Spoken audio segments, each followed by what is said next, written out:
ದ್ವೇಷ ಸಾಧಿಸಲು ಬಳಸಿಕೊಳ್ಳುತ್ತಿರುವುದು ದುರಂತ ಅಂತ್ಯ ವಿಷಯವಾಗಿದೆ. ರಿಷೇಲ್ ಸಾವಿನ ಕುರಿತು ನಮಗೆ ತುಂಬಾ ಬೇಸರವಿದೆ ಮತ್ತು ನೋವಿದೆ. ರಿಷೇಲ್ ಇವಳ ಸಾವಿಗೂ ಚಿರಾಗನಿಗೂ ಯಾವುದೇ ಸಂಬಂಧ ಇಲ್ಲ. ರಿಷೇಲ್ ಇವಳ ಸಾವಿನ ಕುರಿತು ರಿಷೇಲ್ ಮೊಬೈಲ್ ಅನ್ನು ಸರಿಯಾಗಿ ಪರಿಶೀಲಿಸಿದರೆ ಅವಳ ಸಾವಿಗೆ ಯಾರು ಕಾರಣೀಕರ್ತರು ಎನ್ನುವುದು ತಿಳಿಯುತ್ತದೆ.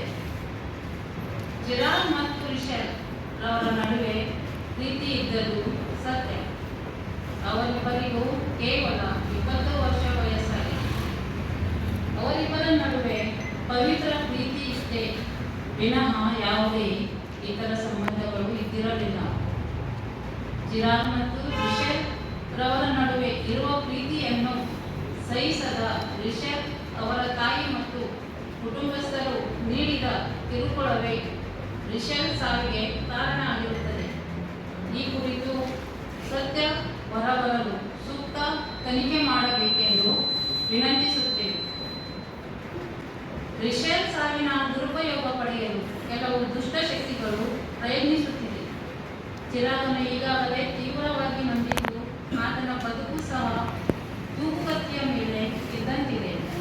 ಚಿರಾಗನು ಈಗಾಗಲೇ ವೈದ್ಯಕೀಯ ಚಿಕಿತ್ಸೆಯಲ್ಲಿದ್ದು ಮಾನಸಿಕ ಮತ್ತು ದೈಹಿಕವಾಗಿ ಕುಸಿದು ಹೋಗಿದ್ದಾನೆ. ಇಂತಹ ಸಂದರ್ಭದಲ್ಲಿ ಬೇಜವಾಬ್ದಾರ ವ್ಯಕ್ತಿಗಳು ಕೆಲ ಸುದ್ದಿ ಮಾಧ್ಯಮ ಮುಖಾಂತರ ಏನೇನೋ ಹೇಳಿಕೆ ನೀಡಿದರೆ ಅದು ಚಿರಾಗನ ಮೇಲೆ ಪರಿಣಾಮ ಬೀರುವ ಸಾಧ್ಯತೆ ಇರುತ್ತದೆ.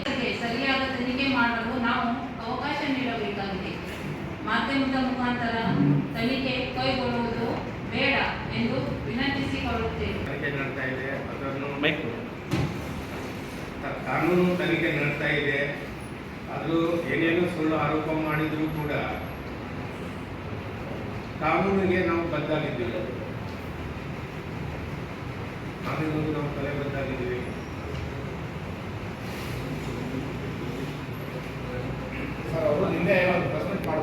ಎಲ್ಲಿ ಟೋಟಲಿ ನಾವು ಏನು ಡೀಟೇಲ್ಸ್ ಹೇಳಬೇಕು ಆ ಡೀಟೇಲ್ಸ್ ನಾವು ಕೊಟ್ಟಿದ್ದೀವಿ.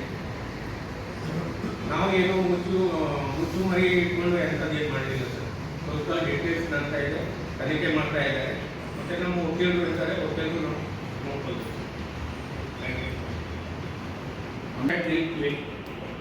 ಅಂತ ಯಾಕಂತ ಹೇಳಿದ್ರೆ ಅವ್ರದ್ದು ಟೋಟಲಿ ನಮ್ಮದು ಫೋಟೋಸು ಇದೆ, ಟೋಟಲ್ ಡೀಟೇಲ್ಸ್ ಇದೆ. ಯಾಕಂತ ಹೇಳಿದ್ರೆ ನಮ್ಮ ಮನೆಗೆ ಬರುವುದು, ನಮ್ಮ ಫಂಕ್ಷನಿಗೆ ಬರುವುದು,